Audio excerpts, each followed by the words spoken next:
Most of the time when I talk to the partners of a sexual addict, they are concerned about how they've been impacted by their partner's behavior. And unfortunately, a lot of times they have had someone label them a co-addict. Frankly, that's very traumatizing. So what does it mean to be a co-addict? Really, I don't agree with the terminology at all. The whole idea is that there is an interaction between the addict and the partner. The behavior of the addict may cause a corresponding behavior in the partner. While that's true, I don't agree that the partner has to be labeled anything. They should not be pathologized simply because they're in relationship with a sexual addict. So if my spouse had cancer, we wouldn't call me a co-cancer survivor? No, exactly. Frankly, it's very unfortunate that there's anything that the partner of a sexual addict has to do simply because they're in relationship with someone who has poor sexual boundaries.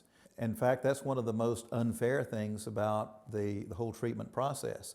The fact remains, if there's going to be a future for the relationship, I think both parties have to be involved in the treatment process. Something else that is particularly not fair is that it may take the partner of the person with compulsive sexual behavior much longer to recover than it does the sexual addict themselves. What are some of the things that might make that process longer or shorter? It's just the presence of the trauma triggers that make the difference. For example, a sexual addict, we can show them a plan how they can get sober, sexually sober, how they can get free from those sexual behaviors, those problematic behaviors. They get immediate positive reinforcement from it, seeing that they're able to live free from them. And they continue to make steps forward, day by day. Now, for the partner, every time they take 2 steps forward, they bump into a trauma trigger and take a step backward. So give me some examples of what a trauma trigger might be. Often when I'm working with a couple, the partner will find out that their spouse has had sex with someone in their house. Well, when they leave our treatment facility and go back to their own home, just entering their home will be traumatizing. Sometimes it's looking at a neighbor's house if they know that that person's been sexual with a neighbor. Telemarketer calls in the evening and hangs up, and yet there's that wonder who really was on the telephone. So there's a lot of trauma triggers out there. They might have sleep disturbances, problems getting to sleep, problems staying asleep, have nightmares, have fits of crying, depression, anger, rage. There may be any number of things like that. Changes in appetite.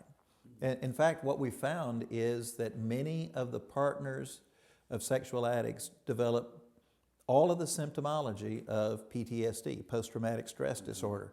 In fact, they meet all the criteria for having PTSD except the first criteria. The first criteria is that it has to be a life-threatening situation. But I've had some partners tell me, said, hey, this is life-threatening. You don't understand. And in some cases, they'll say, my partner has had high-risk sex. They have put me at risk. So it is a life-threatening situation. And those symptoms, like in PTSD, can just come for no reason or response to one of their triggers? They come for any number of reasons, and it will take a long time for them to heal. PTSD, that's the same thing that someone has when they survive a horrific automobile accident and several people around them die. It's going to take effort on their part to be able to deal with those symptoms and go through a healing process. Something that I think is important is that the sexual addict themselves know how to be a part of that healing process. And frankly, a lot of the things that sex addicts do or say, thinking they're helping their partners, are just the opposite of what the partner needs. And I know sometimes the sex addicts get frustrated with all the questions or the insecurity of their spouse and respond with anger, which can then be another trigger for that. Respond with anger, or even respond with just a just an eye roll, like, okay, I'm hearing it again. I've told you once, you should get it by now. And frankly, the partner needs to be able to ask questions about the past, bring up the past, as long as they've got a wound from the past. The sexual addict thinks, hey, my partner's just trying to get back at me. They're just trying to make me feel bad. When in truth, they're really just trying to get their arms around that event. They're trying to make sense of what they've heard.